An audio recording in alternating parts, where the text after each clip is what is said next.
That Kevin Hart clip. Damn! Oh, man. That's too much that's cracking me up this one. Oh, my days. I actually watched Dolomite Is My Name last week as well.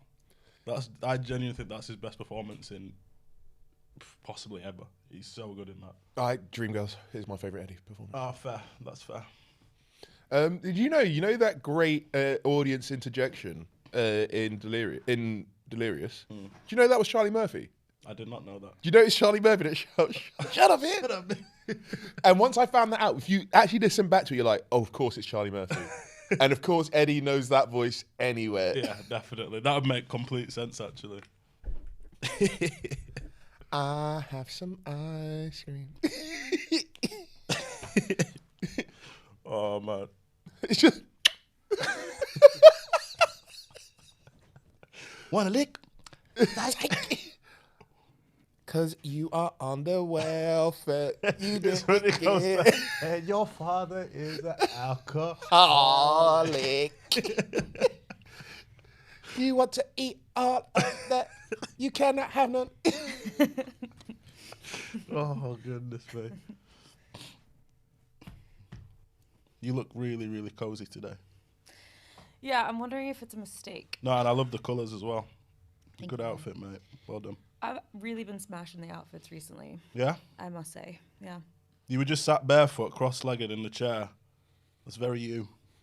That's the first thing I thought when I walked in. I was like, is that look very at home. Well, not at all. I was thinking of just doing that the whole time. Yeah, it's outrageous. You're not doing that on the pod. Why? It's just a bit much. Why is it much? We might get some foot fetish people in. We're not having. It's not. Numbers, No, you're not. Or are you You're not sitting barefoot on the. It's not that. Is that not completely her brand? It's authentic. Some sage burning. Do not care. Do not care. I'm honestly going to do it now just because you don't want it. I think it's No. brilliant. Why are you That is like, we're not showing feet on the pod. Yeah, like what? Why do you think it's an acceptable thing to do? Why are you so against it? What? Just Sitting like barefoot, cross-legged. But it's an informal pod. Yeah. We're at work. Authenticity. We're volunteering. Well, yeah, only because no one's paying yet. I don't want to be volunteering Once still in a they year's start time. getting paid, then they can make the rules. But as until then, I mean, do it if it makes you feel comfortable. Don't just do it because Dom's gassed you up into thinking that. Oh, I was thinking when I was sitting down that I felt Afrocentric. very, very comfortable. what's the most I'd important? be uncomfortable in my pants, but I can't do it. Right? We've got to. There's got to be a line we draw somewhere. What about if the bare feet were on the table? It then becomes. Oh no, that's disgusting. But it's the same thing. It's not the same thing How's it different? because you have to have home training. Like, don't put your dirty feet on the table. No, Look, you shouldn't. this is going to be a segment. Here's what we're going to do. We're going to post a clip, one with me, feet down, normal. Is this your soft OnlyFans look? And then I'll. Oh yeah. See, we want to get those views up just a little. Ask the venue. Just Because a the little toe. thing is, you don't know who was in it before. So if the people before were doing that, that's my point. Yeah, that's fair. That's what you can't have, because then you've got anyone's feet going on the thing. You scumbag. You see me. You see me now. This is why How we need. quickly I flipped it. Uncultured Dirty swine. Because it's not. You know what I mean? This is a pod studio, so people are passing through. That's true. That is true. And I've seen some big names on the socials in here as well. Exactly. Imagine if B was in here with a halitosis. That water. That is a deep cut. That is a deep cut. Okay. That was pre-Alahna day. That is one of the wildest times. That might have been the second ever recorded. Yeah. Dad, what are Basically, you my talking auntie said about? that there's a rumour in the States that Beyonce's got halitosis and has really, really bad breath. We obviously didn't let it go onto the air. Okay. This was not released. We cut it out. I was like, that. We're not. This could be the end of the pod already. We had a good 2 episodes. Wow. But then I was like, no, we're not putting that out. Oh, I thought you were trying to make a pun with like Ali and No. It's That not. is brilliant. halitosis. Sis. That would have been brilliant. Yeah. Well. Dan's actually low-key upset that you didn't think of it. At what cost? At what cost? Do the chick, do the chick. Do the chugga chugga. Just do the chick. Are we ready to roll? Yeah. Let's go. Well, I think so. Wasted an entire episode of material there. You can't just stay on standby until we're ready to go, though. This is good warming up. We're recording though. We are now, I think. Are we recording? We've been recording the whole time. Okay, fantastic. Very good. Wonderful. Yeah. Welcome to Black in a Box, where we are all about black faces in white spaces. How are we all? Good, man. Good. Splendid. Good. Healthy. Yeah. Recovering. Yeah, that one. That part. This is it. We were commenting off camera about your comfy attire, and I know someone who's trying to dress to make themselves feel better after a bit of excess. Is that potentially? Who? I'm sorry, I do not know that person. Como? Did we have a White Claw Friday? We did. Oh, no. Ain't no law. Ain't no law. For whose comfort should black people be cultivating their conversations? For whose benefit do we speak our truth? And can that lead to positive change in 2023? I feel like that links the topics we're about to talk about today. And I'm going to be honest with you. Black men with microphones have wrought a great many wrongs in the name of the culture. We've taken some L's. But I will say in this instance, we can talk our shit on this front, because I think this platform, we contribute something of value in answering that question and every episode. So pat yourselves on the back. Good luck, Tom. Exactly. You people. You people. We said it like that before. You loved it. What are you talking about? Love is a strong Like you said. word. I'm I said gonna quote, I reading think the message I now. It's the best didn't film I've mind seen it. in years. That's not a quote. That's what it says. I'm just reading. If I could give 3 thumbs up, I would. No, I said I didn't mind it. It was very easy watching on a day where I was like, similar today. Maybe had a big one the night before, and yeah, I just flipped it on because it was on. Okay. So for the benefit of those Lucky people. who have not watched the film, we're talking about the Jonah Hill written film You People on Netflix now.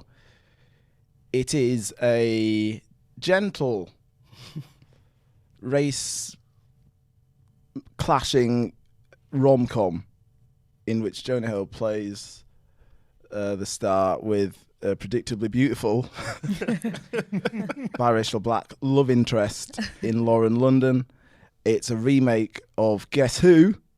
For those who are older, I thought they just made this film 5 years ago. Guess Who was 2005. Oh, With Bernie Mac and Aston Kutcher in the That was 2005. Wow. Oh Yeah. my God. starring roles, which of course was a remake of Blasik, Guess Who's Coming to Dinner, the golden age rom-com in 1967 with Sidney Poitier and Katharine Hepburn. Big boy talent in that film. That original film, for context, was one of the few of the time to depict an interracial marriage in a positive light, as interracial marriage had historically been illegal in the United States up until like 6 months before the film. It was illegal in 17 states. Bloody hell. And then those anti-miscegenation laws were struck down by the Supreme Court in Loving v. Virginia, one of the classics of the American legal oeuvre, up there with Brown. But without which I would not be here today. Exactly. Wouldn't. Exactly. So that is the context You took it to a different level as well. I did. I was like, get them all in. Get them all in. So that is the context that's set against. It's a remake of a remake. And with remakes, there is a tendency for the juice to get watered down with each version. But I thought, do you need to lighten up, Dan? Can things just be a light-hearted romp, Alahna? I mean, I went into it not with like much expectations, so I guess that's why I didn't mind it, because I was just kind of like, it's Jonah Hill, it's easy watching, like, and I also really wanted to see what Eddie Murphy was going to do, like after such a kind of hiatus for a while. It was fine, like.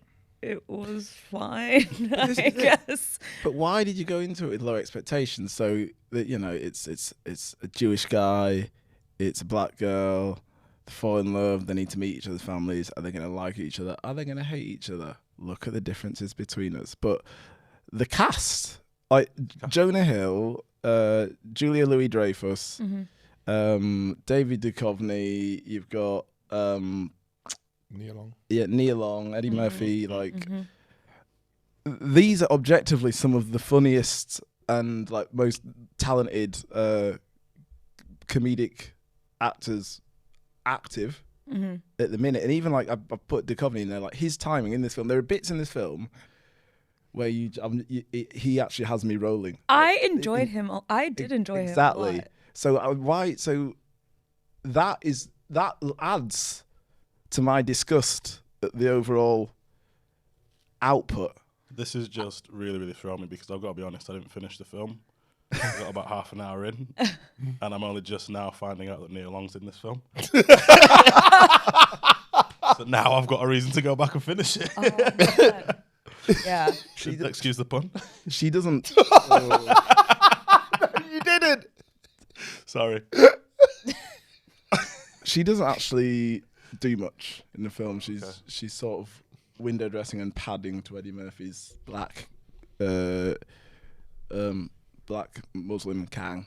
His Hotep. Hotep Kang, yeah. But yeah, and I just feel like it's. I thought, yeah, are you making too much of this? Can something just be a light-hearted comedic romp? But then when some of the dialogue in this thing is the reason why I cannot let it pass, because it aspires, or there are parts of this where it aspires to be something better. So there is the bit where they're talking about the relationship between white people. I knew you were gonna bring this. Yeah, the white people and black people in America, and whether they can ever be friends. And this is meta, because Jonah Hill's got a podcast with a black his black best friend, who is a sort of, I think it's transmask. Forgive me if that's not exactly the characterization in terminology. Yeah.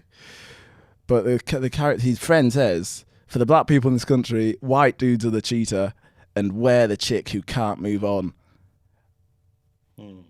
And I was like, if you are just going to casually just try and roll that into the dialogue, and you're consistently like going to, and the modernization of the film hinges on dropping in references to Black Lives Matter and black suffering that's taken place in the last 2.5 years, then you have to aspire to be better than just, adding in like these really lightweight, cheap jokes. Yeah. And that, unfortunately, is where I sort of drew the line.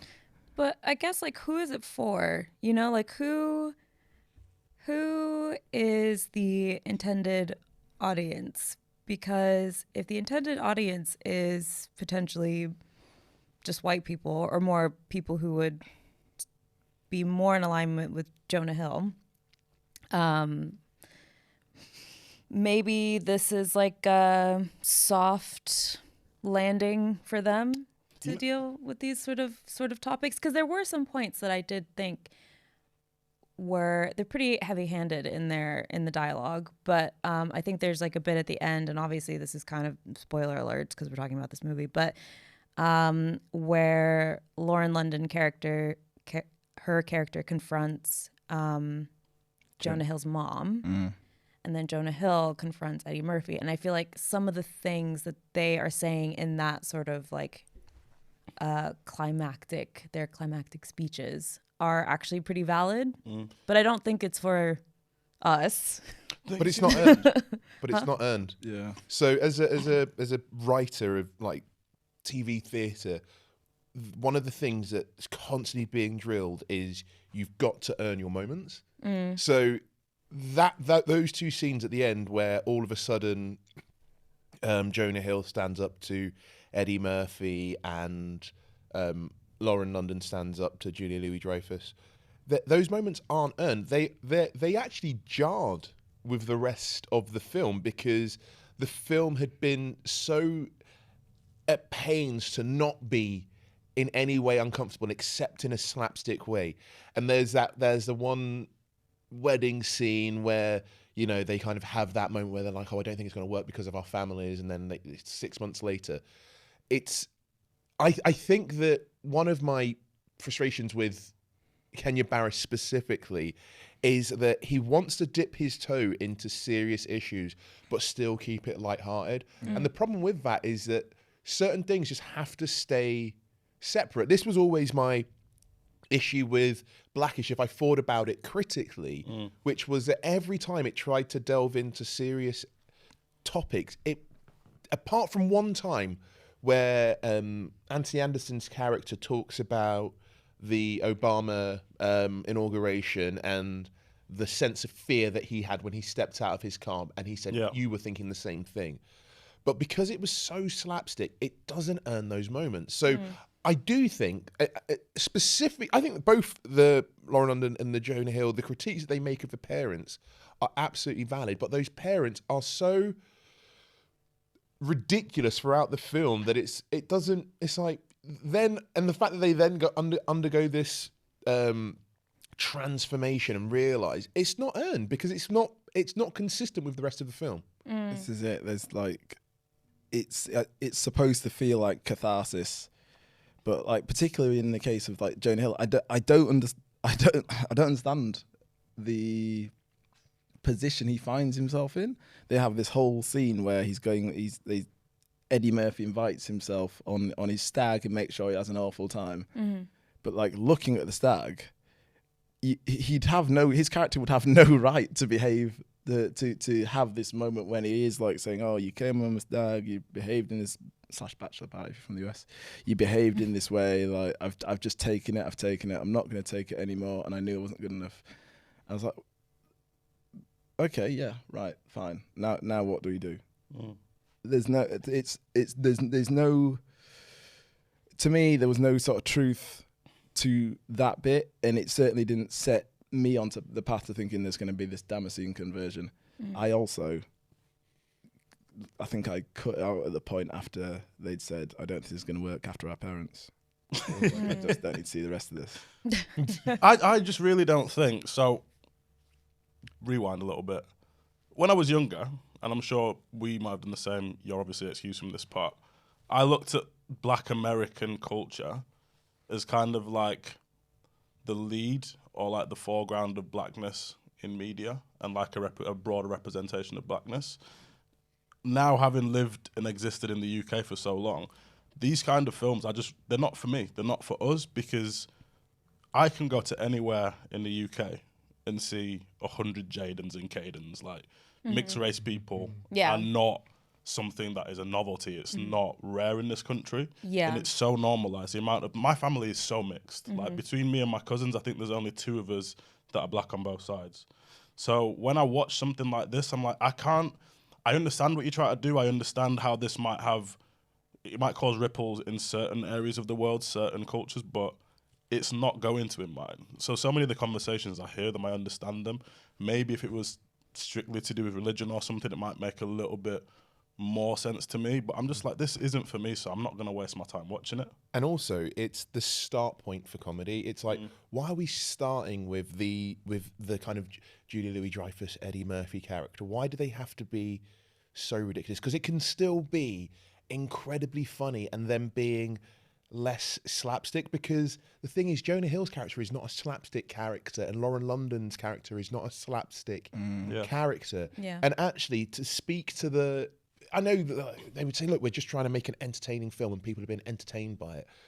Okay, but then don't kind of dip your toe into like the issues of the last couple of years, because there are scenes in there that you can go, well, that would be quite funny in a different film, but like we're past this. My child is going to have, you know, and like in America, I think especially, and you could have earned those moments in a way that would have been satisfying for a greater audience, because the point that you just made there, Dom, is the key. It's not for us. It might have some of our faces, but it's not for us. Yeah. But if that's the presentation, and they've put a lot of money behind it. They've spent serious money on the promotion for that. And so you're presenting, this is an acceptable face of light entertainment, Black Americans. But actually, it feeds into this sort of crazy belief. If you only present black men as stereotypes, every black man in that film was a stereotype. There wasn't a normal black guy in it. Dion Cole's character wasn't. Eddie Murphy's character wasn't. The brother even wasn't. And when you then allow nuance for the other side, you're kind of saying you can fit into one of these stereotypes. And I think that frustrates me, particularly with Kenya Barris, is because I actually quite like the last project that he did on Netflix, Intergalactic. It was light and it was fluffy, but it was fun. But actually, the characters in there had a little bit more nuance. And I think in 2023 we can strive for nuance. Like you can't and I don't think there's any other minority group that you could have made that about and it would have been acceptable. Well, and it's interesting too, because the people who are playing these roles they understand those nuances. Like the Jewish side, I mean, it's set in Hollywood, in LA, like that is a part of the culture. And I think, and that could also be, to your point, why for me, I was able to kind of go on that journey a little bit more than you guys, because these are the two experiences that I grew up with, like quite literally Black and Jewish, and being in LA. And yeah, there was a missed opportunity, I think, for that nuance. But that could also be why I shouldn't have said I had low expectations. I just felt like I knew what I was getting into. I felt like I knew that it was going to be kind of stereotypical, and there were going to be more caricatures, and that it was going to be a predictable plot. Like that's kind of what I felt like I had signed up for, which is why I kind of allowed myself to be taken on that journey. But I don't know, is that like okay, or is that potentially harmful because it's just perpetuating some one thing that you just said that kind of, and I think the two of you have touched on it, about like the black people in there being and acting stereotypical. This is a question. Do we think that stereotypes play a bigger role in the way that black people are depicted in the US versus the UK? Because I think when I see the kind of roles that black people have in the UK, I see less stereotypes than I do when I'm watching US things. But I don't. That's the question. Why? That's the black Brits are going there because there's more roles. No, I get that. No, yeah, and possibly the bargain of that is there's more roles, but you have to play a certain role. Then, how many shows in Britain really feature kind of diverse cast? And like I've made the joke a million times about Top Boy, but it's like, again, it's feeding into that same sort of stereotype. But what I would say is, and again we've touched on this before, a normal black character isn't a thing. There's not just a guy who is black who's just doing a job. The blackness has to be centered around a perceived aspect of blackness. So that's why Michaela Coel's... I was about to say that's why it's so groundbreaking. That's why it stood out, because you've got just this person living this normal life. She's writing a book, and she's black, and she's surrounded by black people doing like amazing black things. Regular ass black things. Yeah. Yeah. Yeah. One thing I did also like, liked about this movie, and I wish that it had been done better, just because it felt very timely, was that it was the meeting of Black Muslim people and white Jewish people. And I feel like, especially for some reason now, there's been a clash between those two groups, like sort of a spectacle. I mean, with Kanye, when we were talking about David Baddiel, like these are two groups that sometimes can find themselves at odds. And I don't know, I just feel like there was an opportunity there to Black and Jewish show, to show, like, I don't know, just a better relationship between those two different cultures. Yeah. I guess if at the end of the day, if you were entertained, maybe we're the kufi hat wearing kind of people that are taking life too seriously. This is it, and there are many terrible films which just completely passed me by on Netflix. But it's for me, just the way it was framed, the way it was marketed, and then, as you were saying, if you're going to dip your toe into social issues, people are going to be on you, justifiably so. As I tell you what it was like for me, it felt like watching the Instagram story of like a drunk person on a night out, because like, when it's like you've got, oh god, there's 8 bits to it, and then something's happening, and then you're like, something terrible is going to happen. And that's all it was. This is your Instagram story. That used to be your Instagram. That was my. Gonna have a pint every hour. It's a pint number I can't even remember. Pint every hour. It was way more than that. I'm on number 9. And then the next video, I'm on number 14. Oh, what happened to parts 10 through 13? Back onto 8. Back onto pint number 8. That was so funny. That. But yeah, it's just like, and except with this, you were just waiting for the next sort of clunky, like sort of embarrassing, like trope or joke, and it's just this cavalcade, like one after the other after the other. It's like Tyler Perry-esque. It was Kenya Barris, Tyler Perry, Spider-Man meme.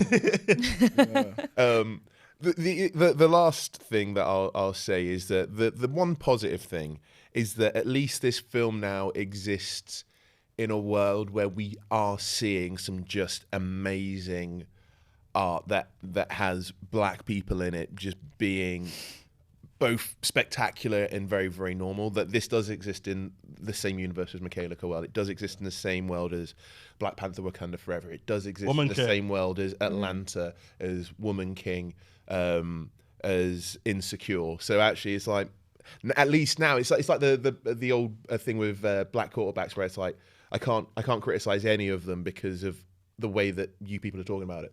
The joke about Obama was like, Black people weren't liking him too much, but they couldn't because white people were too openly hating him, and they recognized the meta conversation happening. So, yeah, if people liked it, they liked it. But for me, how are you not advancing the conversation that much past the 1967 version? We've glossed over the most important part as well. You alluded to it. And it's Jonah Hill with Lauren London. We can't keep doing this. We cannot keep doing this. Like, manage expectations. Like, people. No, I'm not having it. I've watched Hitch. I've seen Albert Brenneman and Allegra Cole. Forgetting Sarah Marshall, Jason Segel, and Mila Kunis. I'm sick of this. It's not real. And then you got people out there that are like fives thinking, but I can. It is real. If you go, not real. If you not real. go to Stop Fairfax, it. And then you got these weirdos that are going to start stalking someone because they're like, ooh, yeah, I've seen in this film that I can actually attain something like this. It's bollocks. I mean, it's not common, but it is real. Dom, I've seen your missus. No, it's nonsense. It's nonsense.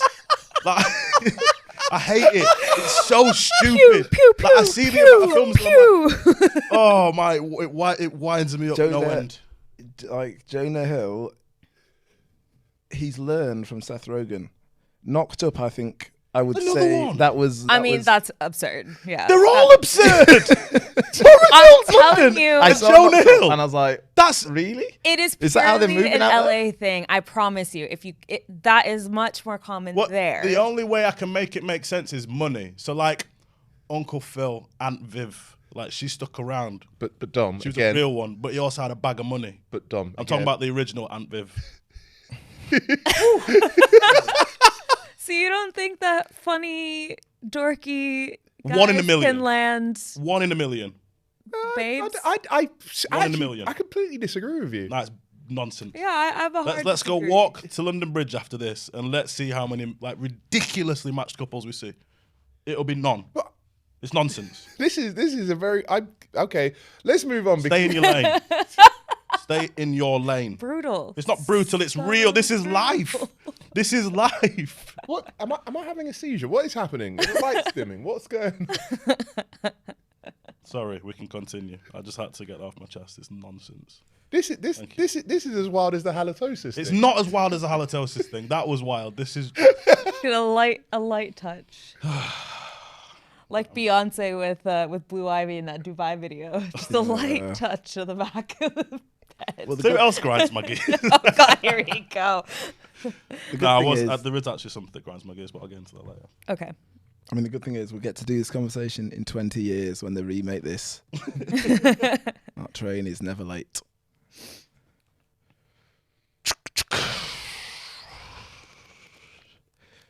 So, I guess if Kenya Barris can be accused of producing these sort of black and biracial stories for the white gays, Emmanuel Acho stands absolutely accused of having conversations with the same ends for me.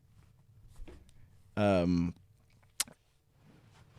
host of Uncomfortable Conversations with a Black Man. Emmanuel Acho was an NFL player. I think he didn't play for very long. Don't know who he played for.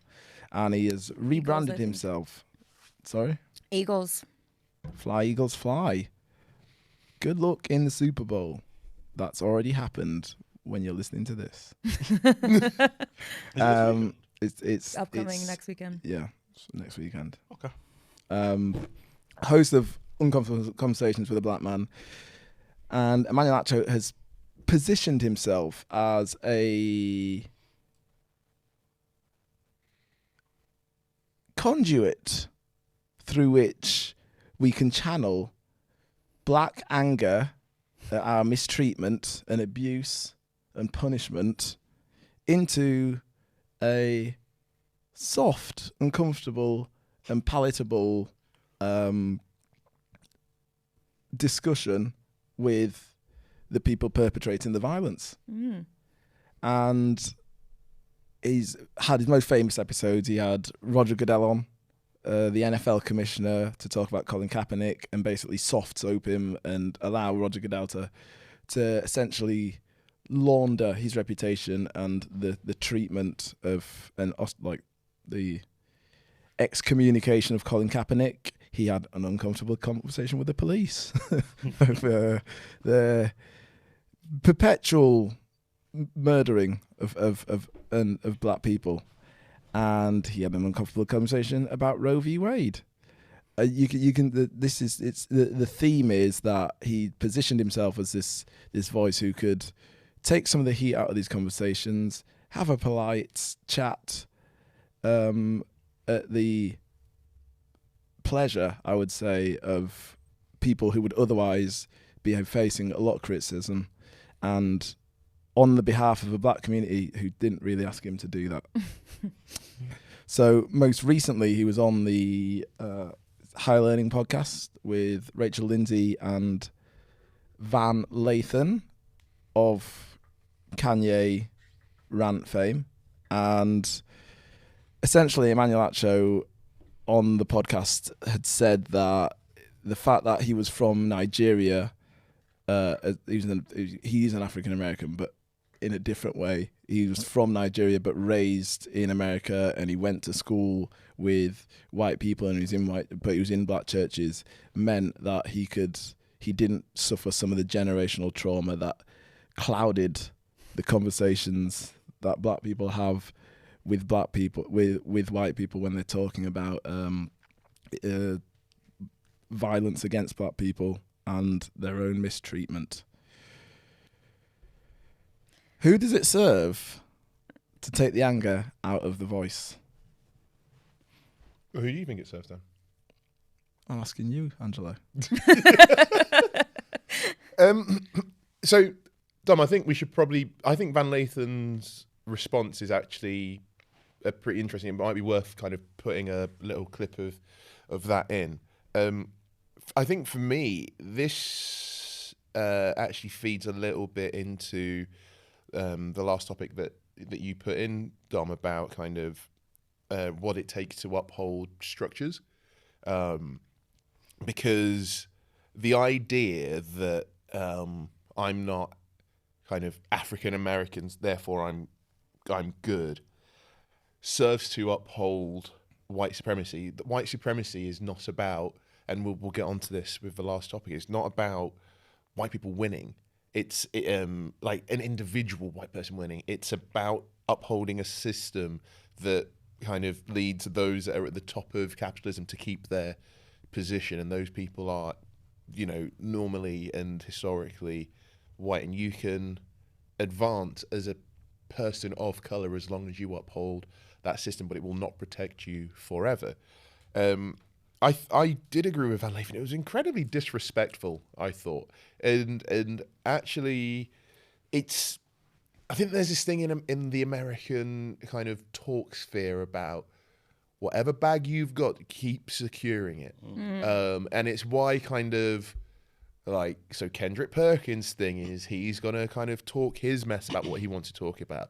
It's why Skip Bayless's last breaths will be LeBron James. It's, you're seeing it now with like the Steven Jackson and Matt Barnes have traded on the realness that they had on the court for their podcast, All the Smoke.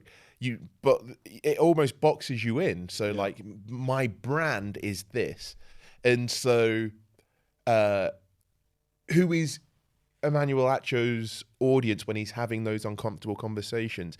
It's probably not the same people that are in the audience for higher learning.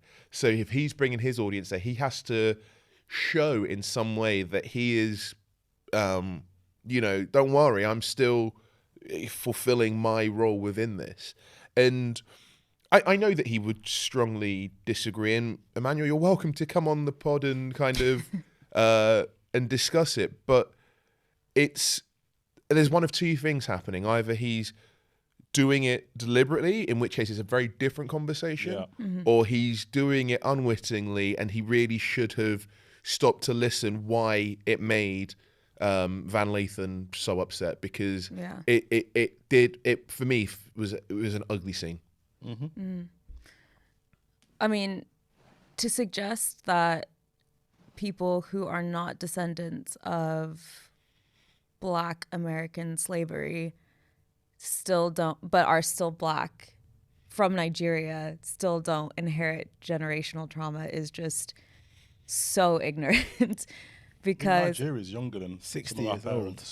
Yeah. And what we're talking about, that inherited trauma is not just because we are descendants of slaves. It's because the devastation that white supremacy and colonialism has caused is on a global level. And if you want to talk about colonialism on the African continent, I mean, we have talked about this at length, that there are a separate set of issues that are inherited there. And we are going to talk about this a little bit later, but I cannot remember the phrase for this, but there's something about, there's a term for the sort of collective conscious experience and shared experiences, that when you see someone going through a certain experience and you see yourself in that person, that you then also kind of share in their trauma as well. So even if you necessarily are not Black American, or you're first generation Black American or whatever, still witnessing what other Black Americans have to deal with on a regular basis and the small traumas or big traumas that they experience, we on some level take that as our own as well. This might be way too high level for someone like Acho to understand or to really grasp, but Yeah, I think that speaks to what you were saying, what we said as well about you people, in that the audience for Acho's show is clearly not the likes of us. I don't really think it's for black people. The only time I've ever seen any of that content shared has been from white people, and I think as a kind of as a way to excuse something that they might have been feeling, and they've now seen someone say it, and that kind of gives their initial thoughts a little bit more validity. I don't know, but when I look at it, I see white people as the intended audience. I see dumb people as the intended audience.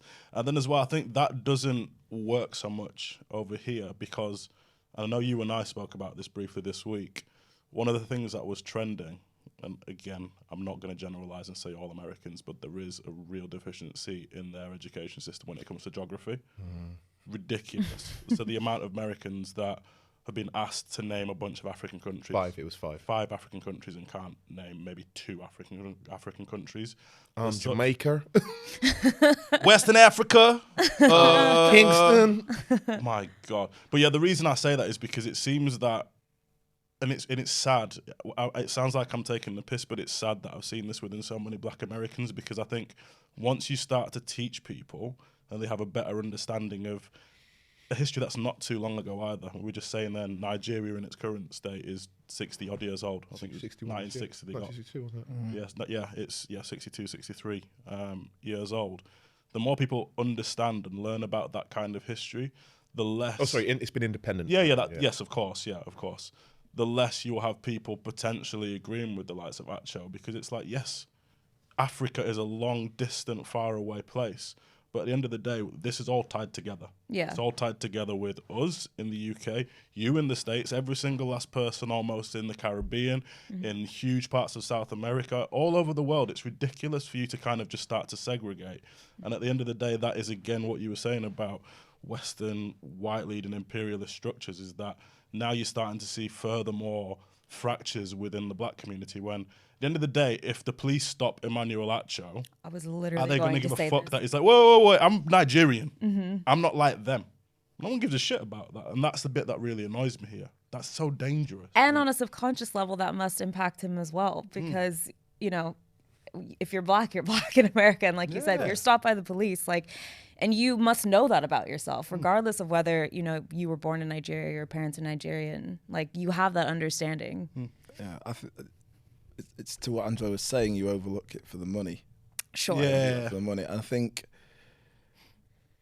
we've seen a real disdain in African countries at how the lack of education in the diasporas about like what's going on back in Africa, and you see the way they treat them. And I think there's a bit of a backlash last year, people saying, and I was guilty of it, I can't remember who the artist was who went back to Africa, and she's like, oh, I'm reborn. Yeah. And it was like, you shouldn't belittle people for going to Africa and actually reconnecting with their roots. But I think there is some justifiable there's a justifiable harshness to when Americans show themselves to have not done an ounce of research and reading, and the education about peace is a huge one, because Emmanuel Acho paints himself as this well-educated, well-read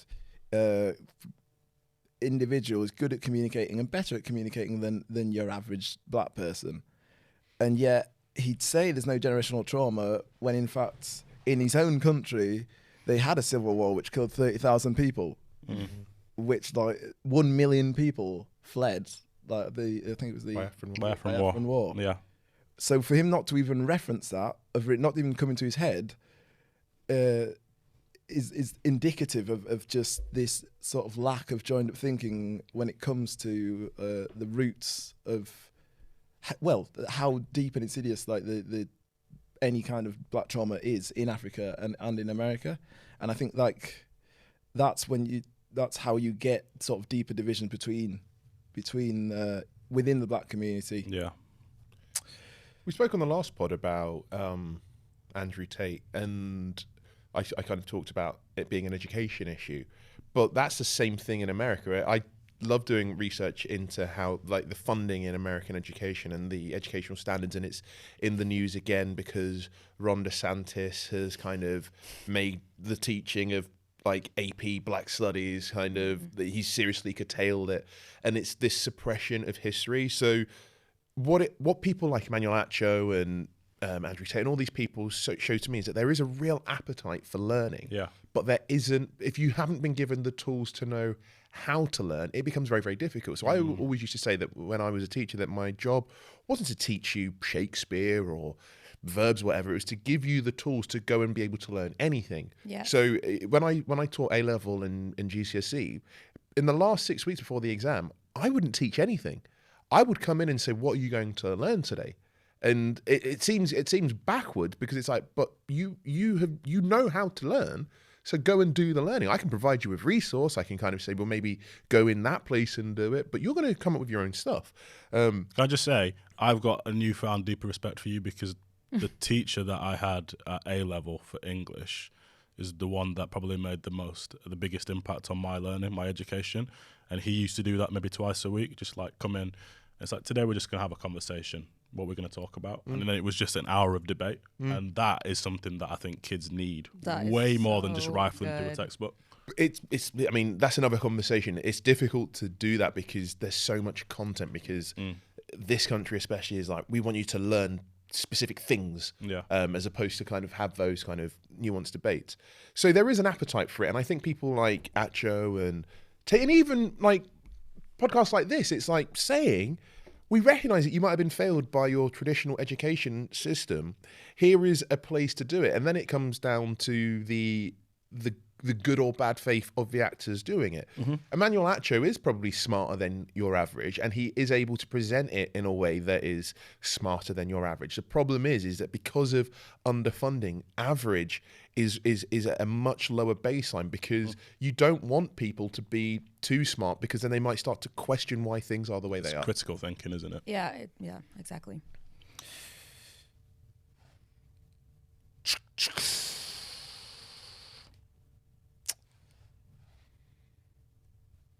On to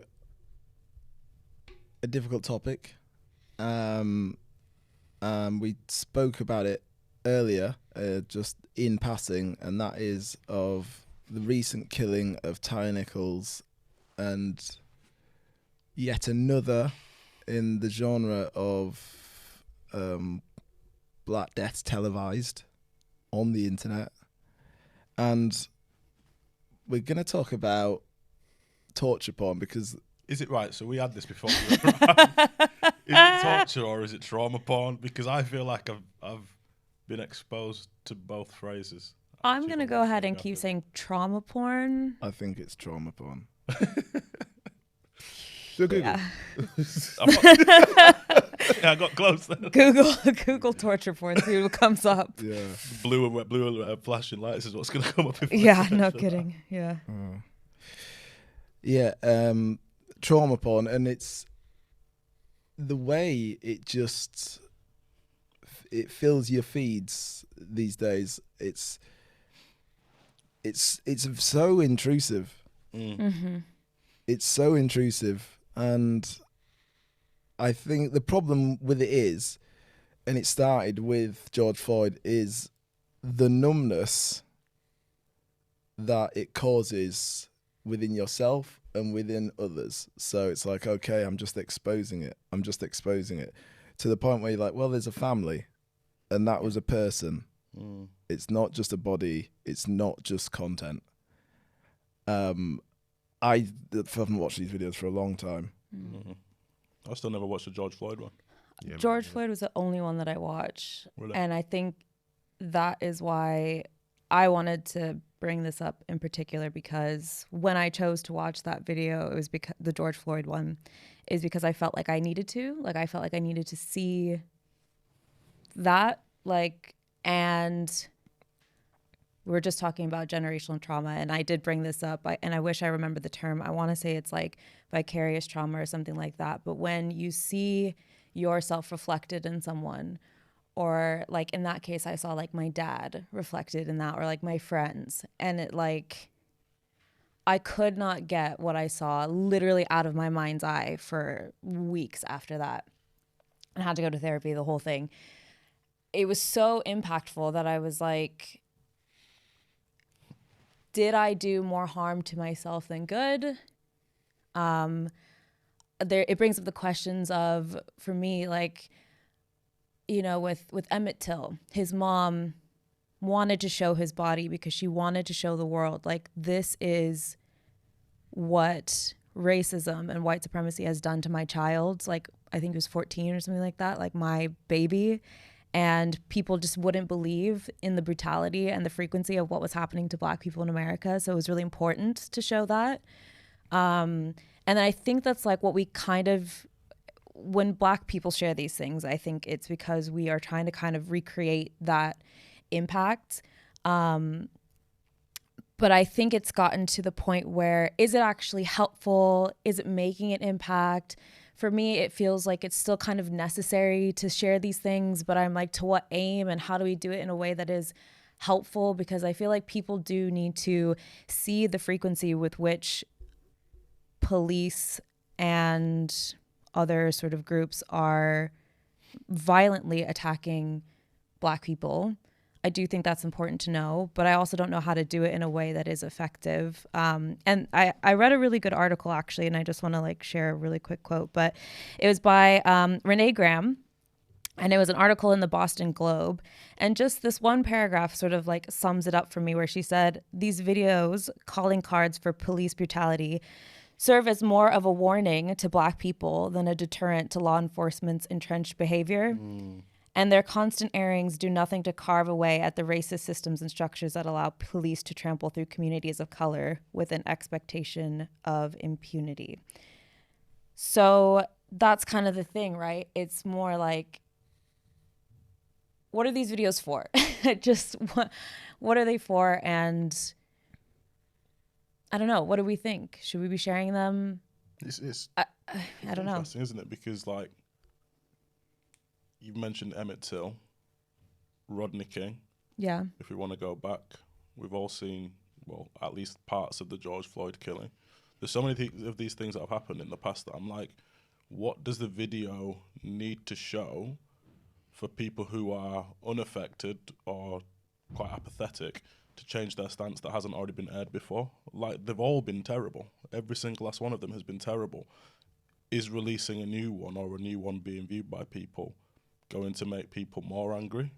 Is it going to the only thing that I can see is, like, you watch something 1,000 times and you do become softened to it. That's the way that I look at it. And then it's just, again, Black bodies being beaten to a pulp is becoming more and more normal every time we see one of these things. I just don't see any benefit in it. I work in social media primarily, so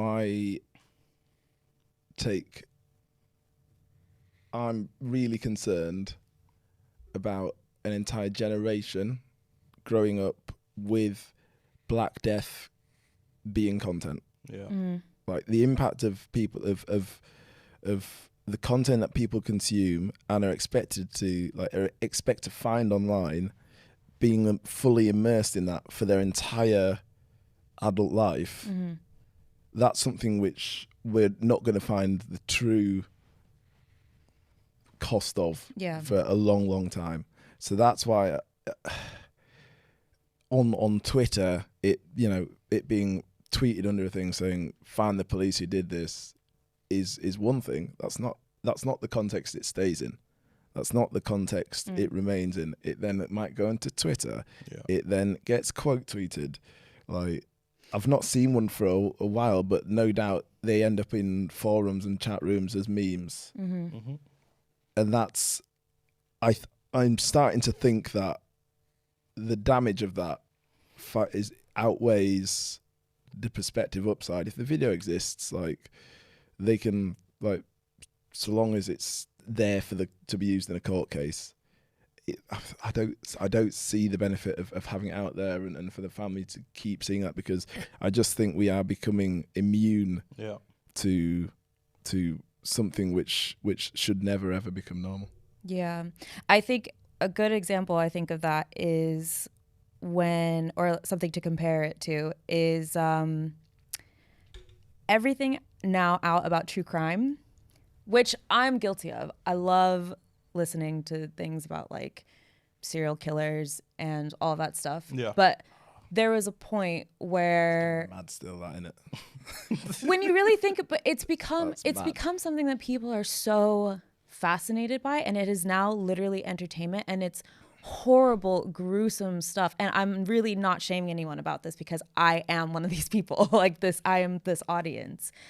But there was a point where I think about my mom's generation where she was growing up in California where a lot of these things were happening. And it was like the first time people had ever, really had to deal with something so sinister. Yeah.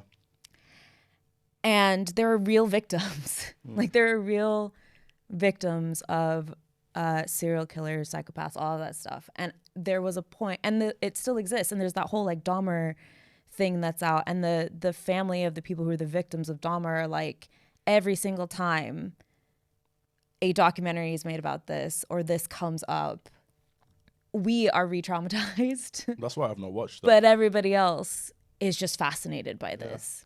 And it starts to dehumanize the actual victims of, whatever happened. And so I feel like it's kind of maybe where you're saying, Dan, this is going, or where we're getting to, where it becomes like we're desensitized to it. But then on the other hand, something, maybe it just needs a reframing in how these videos are being presented, because I also think about, honestly, it comes down to for me, that the police in these videos, the way that they brutalize Black bodies, it is an act of terrorism.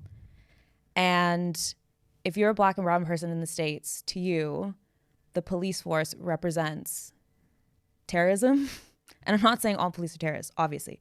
But what I'm saying is that system, that is what it's like.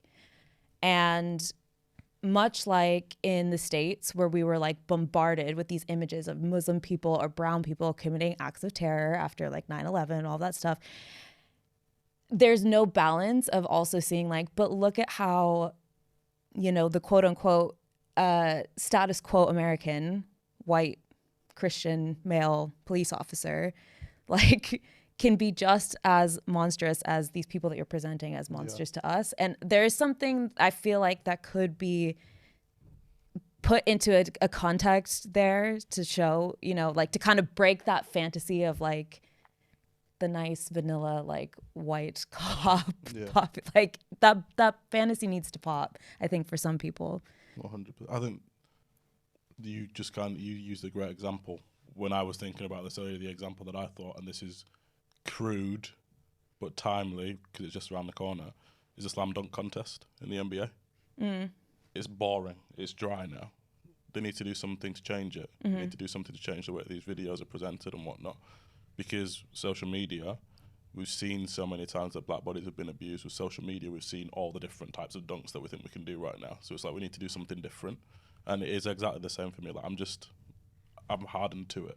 And that's why I don't watch these videos, because I want it to still, I know what I'm going to feel like whenever I watch it, because like you said, I see myself in it. But then to a person who is removed from Blackness, to a person that might not have many Black people that they know come across, they just see Black people as threats, like the Ukrainian refugees that are coming over to this country, and something I watched the other day. Then, that too. That really, really made me angry. It's those people that I worry about seeing too much of this. Yeah. Do you know Tamir Rice would have been 21 this year? Wow. If you don't know who he is, Google him. I'm not revisiting kind of past traumas. So that was 2014. And also, who was the other one? It was Michael. Ghana. Michael Brown. Michael Brown was also killed. Eric Garner. Yes. Yeah, Eric. Was also killed in 2014. He would have been 27 this year. And we talked about it a long time ago on the pod, where we've lost a generation of Black British sportsmen who have died early. And it just hits you like a bit of a gut punch every single time. And I think the thing is that for minority groups, the stakes are your life. The stakes are literally life and death, but other people want to debate it. And the thing that made me think this is, I think it was you, Dom, put the clip in from Question Time where India Willoughby was on the panel, and it was a Scottish woman who was basically saying, I don't really care how you feel, but you shouldn't be allowed into women's spaces. India Willoughby is Britain's first trans TV presenter, or openly trans TV presenter.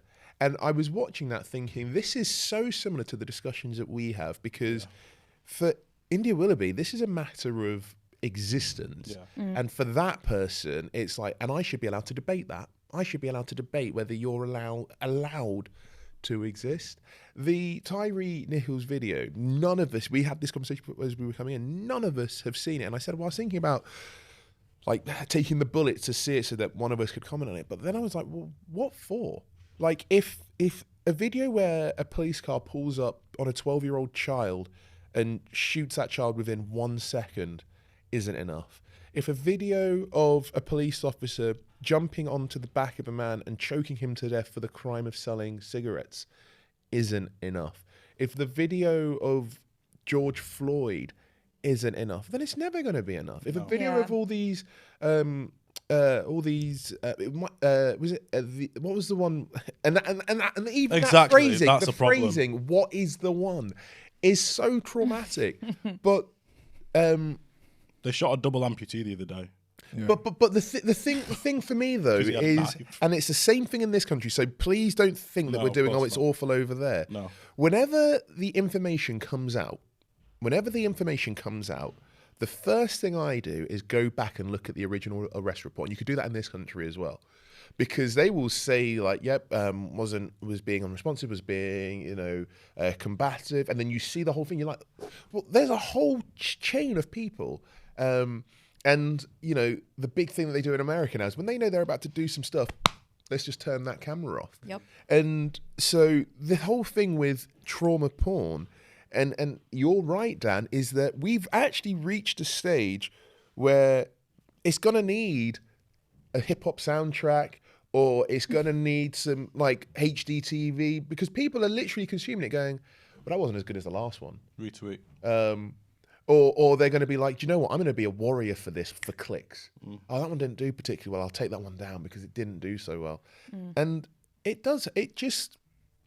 when I realised, when I was doing the research for this, that, damn, like, Samir Rice would be 21 this year. Could have been, baby. but would have been finishing college. Maybe he would have developed into an amazing business person. Maybe he would have developed into a phenomenal athlete. Maybe he would have been like the number one pick in. But maybe he'd have been none of that, but he still got it stolen. And that is it. And that's why kind of I'm not even going to say there needs to be a change, because I just think that all the minority groups whose life is literally at risk, who other people think it's fit to debate, well, was he resisting? Or, well, but there's, because that was the thing on Good Morning Britain, there's been one case where a transgender woman has raped somebody in prison and is now being transferred to a male prison. And my brother was talking about it. And I didn't lose my temper at my brother. I lost my temper at the oxygen that the story was getting. I said, do you think this means that all trans people are rapists? No, of course not. Why is this story getting the oxygen? That's one of the things that India Willoughby said. She's like, we represent around 0.2% of the population. Why is this such a topic all the time? Do you know what should be a topic? I'll tell you a story, which I might get in trouble for. I don't care. I won't say the name of the place I've been working. I've been working at a place that has young people there, and this place puts on dinners for these young people. There's a young person there whose family have gone into a very difficult economic situation, and did not have enough money to pay for their food. And I went, how much is it? I paid off the debt, and I didn't do it for any other reason other than this person is going to starve. That is happening across educational institutions in this country. that young people are coming to school starving. Yeah. That they are coming to school smelling. That they are coming to school and going home from school and not seeing parents because parents are out working. That is affecting a lot more people, but it will not get the oxygen. And that really, really frustrates me. That really, really frustrates me because I don't work at that. I'm a freelancer, as you guys know. But young people starving, literally starving. You can see that child's bones, emaciated. That is a normal thing that is happening. It is a normal thing that is happening. But do you know that maybe trans people shouldn't be allowed to play sport, or that black person that got beaten to death? I heard that he had a rap single, but that is what happened. Yeah. Yeah. The stories that we need to talk about, the stories that we should go, how can we call ourselves a developed society when young people are coming to their education, places of education, and they're starving? Yeah. We can't solve those, so let's talk about all these things. Actually, I'm hot right now. I'm heated. It's distractions. It's just distractions from the real issues. Yeah.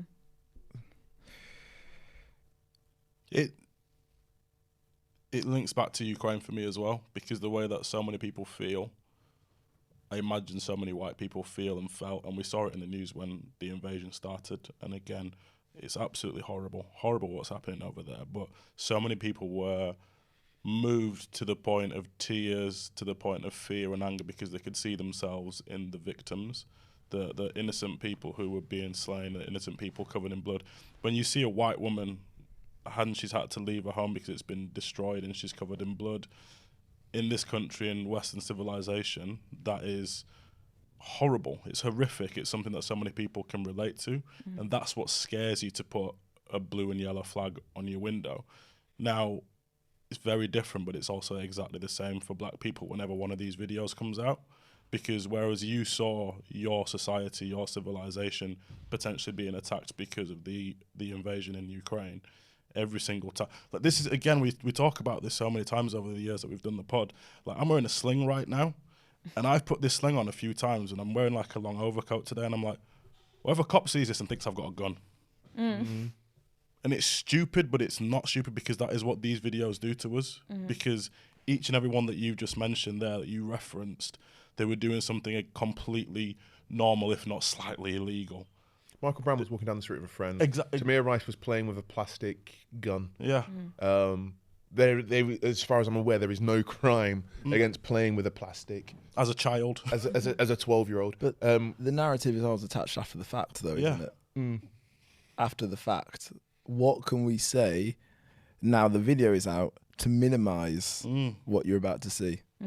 Yeah. I think it relates to Ukraine in a slightly different way.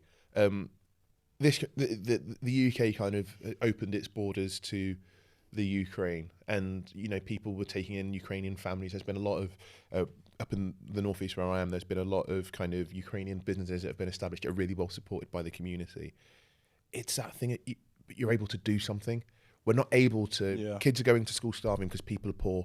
Can't really solve that, but I can open my home. I can donate some money. I can actually feel like I can be a solution. And I think that the paralysis of knowing that you can't, as an individual, solve some of the big issues, I think leads to those outpourings of what we've seen with Ukraine. Do you remember when there was the fire at the Notre Dame Cathedral and so many donations went in? So yes, I think it is partly about being able to see yourself, but I think it's also about being able to do something. And I think that's why Black Lives Matter as an organization made so much money, because it's like, finally there's something that I can feel like I'm doing something that is creating change. And that's why, Talcum X is able, that's his whole brand.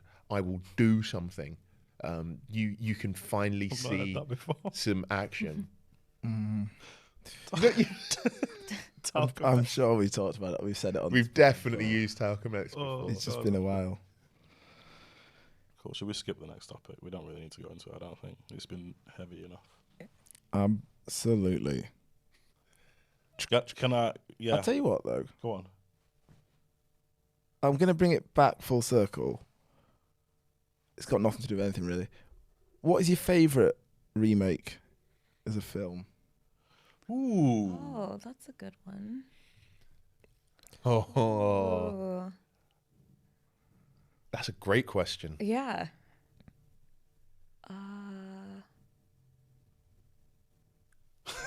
Wow.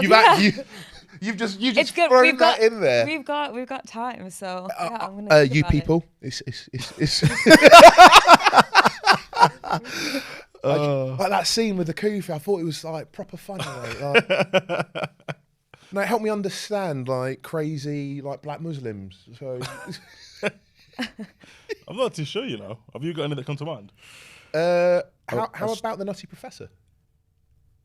Is that right? Oh, I'm pretty sure the Nutty Professor is a remake. How You're about right. how about Dr. Dolittle? and Dr. How about Eddie Murphy's like shit, yeah. entire like post 90s oeuvre? Yeah. Not. Well, yeah. I suppose Dolomite is my name. It is based on Yeah. a lot of past stuff, but that was a great film. Great film. The worst thing is, I wrote that question down and I don't even have an answer. Well, you expected us to come up with? I'm just gonna do team a quick. guys up. What about one of the what about Batman Begins? Oh yeah, yeah. Well, that's that. It's that because that is of the Nolanology. That is my favourite film. Yeah, Batman Begins is unbelievable. It's one of those where like it was because it was like 2005, and everybody talks about The Dark Knight, and The Dark Knight is my least favorite of the three. Oh. But they're all 9+ for me. I don't think the Bane one is. You mean that- Bane? So rewatch it and just in fact do this with all Batman films. Watch Batman films and just go in assuming that Batman is the villain, and then everything in the film makes sense. Okay. Like Bane is one of the great villains because I spent the whole film being like, this MFer is right. Oh my god! Like now, look, even the way he looks, he would have a podcast now. Like he would have young men being like, no, this is right. How long have we been trying to eat the rich? he actually did it. But the Joker's the same. Yeah. What does the Joker do with all that money? Sets it on fire. What a brilliant visual image for a thing that could solve like so many things. In fact, a lot of my favorite films, financial institutions or money gets destroyed because I love the ending of Fight Club as well. Where you just see all of them just get destroyed. Yeah. So yeah, I would go for like obviously if I'm gonna come, people are gonna be like, I can't believe you didn't say X film. Like there was actually a 1913 version, and like the one that everybody thinks is the original is a classic. Shut up. Like from what I can remember, the Batman Begins is just a great film. It's just a great film. I've got none. I think, like, I think adaptations I could think of more, but in terms of remakes, maybe I really like A Christmas Carol. Which one? Muppets. So Yes, my guy. If I could. Muppets. I like actually the original 1938 one. There was one in the middle that I didn't like so much, and then I actually really like the Zemeckis one. I've not seen it. Yeah, Is that the Jim Carrey animated. one? Yeah, with Jim Carrey. Halfway up the stairs is a stair that I said. This is my island in the sun. And then I think this counts, Lord of the Rings, because there was the animated one in the like 70s or 80s or was something that? like that. Yeah, and there was a Hobbit too. Lord of the Rings, man. So I'm gonna go Oh, with what? Lord of the Rings. Too long, man. Nonsense. Absolute You nonsense. you don't have time for anything. No, I do, but the Lord of the SZA's Rings, album, man, too long. My God. Dom's I swear to attention God. span is wildly short. It's not. I- It really isn't. No. There was an album, man. and It was 39 minutes long. And it's Who's people got dressed up with like- pointy ears and all kind of nonsense. no advert breaks? Oh, No and- advert oh, breaks. this happens, and this spider is now talking. It's all bollocks, man. Dom, did you like The Wire? Love The Wire. So you sat through hour-long episodes and had no issues. Not nonsense. Oh It's my got God, you're nonsense. But all You're this said, I love. Hold on. Broaden your mind. You had Stringer Bell going to community college, passing himself off as like Yeah, we had his Warren glasses on. Buffett. Like, you're saying it wasn't ridiculous. He was literally having meetings with drug dealers where they were taking notes, and that wasn't ridiculous. I mean, Is you He's taking talking. notes on a criminal? mountains throwing shit at you. Like it's just. I have a limit of what is A limited believable in my brain. imagination? Yeah, it is. I'm too square. I think that's what it is. You Maybe don't I'm like Game not- of Thrones? There's titties in Game of Thrones, so Oh wow. I'm joking. Can we cancel somebody Joking, but- mid-pod? Side eye. Joking, but Can we do like they did with who was the actor where they just kind of CGI'd him out the film? they just see he no, Game of Thrones I liked until like the 6th season, but that wasn't anywhere near as ridiculous as Lord of the Rings. I'll tell you what. It wasn't. what? It wasn't. I'll tell you only what. had them orc things. You had like one element of Lord of the Rings. Oh wow. Internet, get him. Dan, You he's only left. Dan's gone. He's gone. He's actually Joe has left Left. chat. He will not stand for this. There was only disrespect. one element of it that was on the dragon as well. Nah, man, it's not as wild as Lord of the Rings. Oh man. It's not. Sorry, Dan. Look, take some shrooms and we'll watch Lord of the Rings. What? And then I'm not doing that. come on. I'm not. Not even microdose. I'm not doing none of that. Oh. Tell you what's wound me Just up kidding, recently. don't do drugs. I was listening to a lot of Isaac Hayes and a lot of Teddy Pendergrass. And Turn on the light. honestly, light a candle. No, what really I was pondering on the way over here. Why have we lost that voice? There's no R&B singers anymore. Like even in the 90s, we had like Jaheim.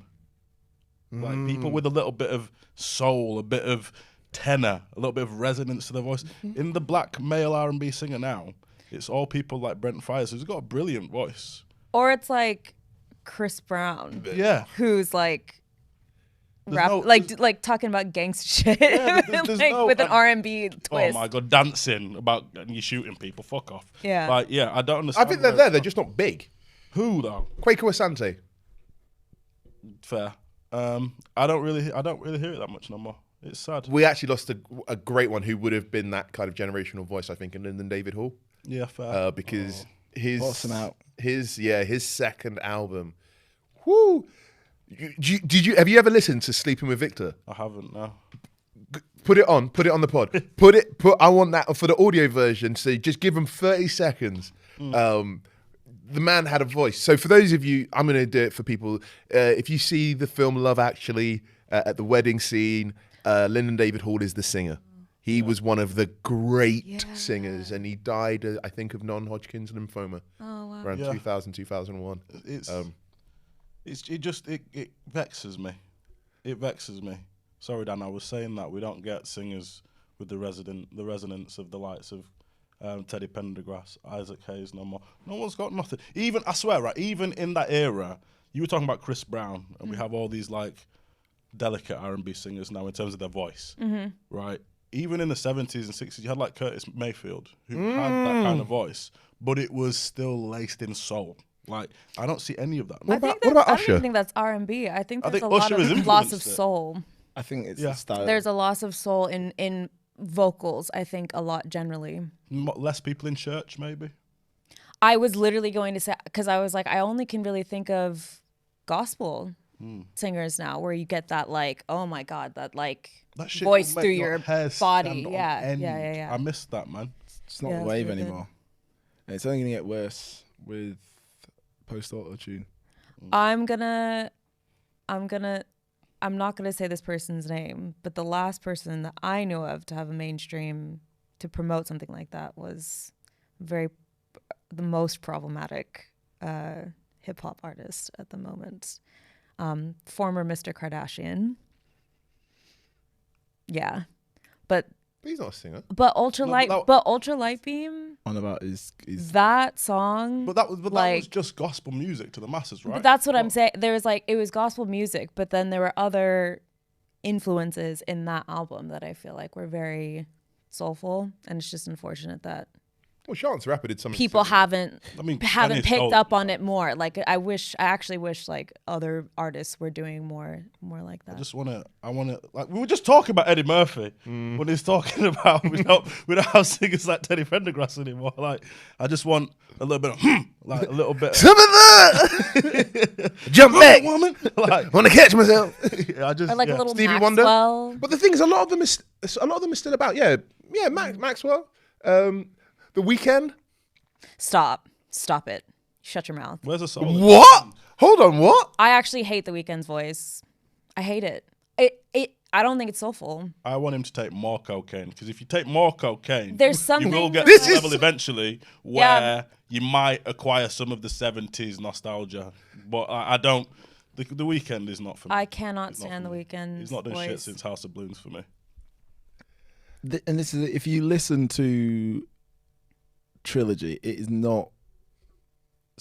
not soulful. No. It's phenomenal Incredible. for what it is, but it's not the same type of music that we're talking about. No, not at all. I don't know if it exists. It doesn't exist in the mainstream anymore because there's a lot of artists that I It listen might to come that are back. like that. I want it to. I really, really want it to. Might Like come back. Isaac Hayes, man. I think some women. I think there's a lot but- of like but yeah, they're women, female. they unlock. Oh, I'm R&B not that are touching like, the female. Yeah, because like they're still holding it down. they're definitely holding it down. But just men, step your blood clot game up in it. Yeah. Bring us home, Dan. That sounded like a drought for Lamar. Man like Lamar, come back. He did have it. Yeah. He did have I'm it. not even. I was only literally a quarter joking there. Yeah. Man like Lamar. Yeah, it's when he's singing from here, not here. Yeah. Mm-hmm. That's what Lamar sang from his what's it? His sternum, Yeah. Real tap. diaphragm. That one. Diaphragm. Say it. Say it in the accent. He sings from his patella Diaphragm. femoral. I know about. That's why I said from here rather than here because I don't know all them big words, did I? Sorry, Dan. Bring us home, Dan. If you are looking for a black man to assuage your generational guilt, the 911 Emmanuel Acho service. That might be the most offensive thing I've ever heard. Thank you, everyone. See ya. We out. We gotta go. We gotta leave. We gotta get out of here. Shine your shoes.